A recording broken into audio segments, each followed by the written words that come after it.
When the Buddha was teaching 2,500 years ago, he told people to seek out a quiet place in the forest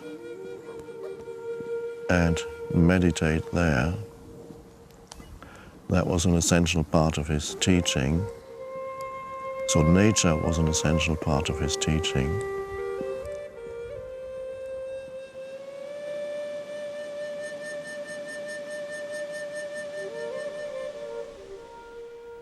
I'd just like to share with you how I experience nature and the state of consciousness that's behind it.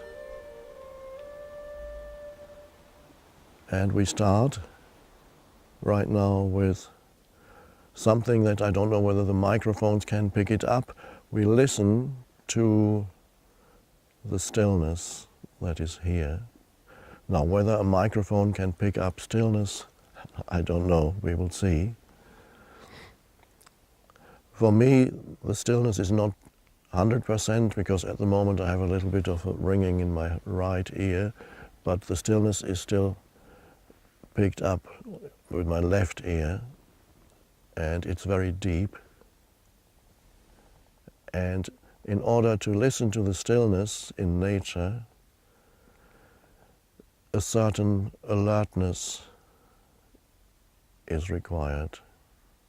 So your senses have to go acute listening,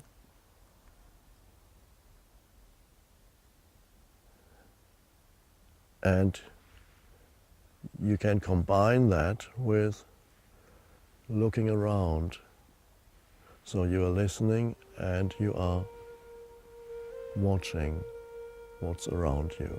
The secret of being fully in nature and experiencing the sacredness of nature is to refrain as much as possible from thinking while you're in nature and just be the awareness behind all the sense perceptions, the alert presence.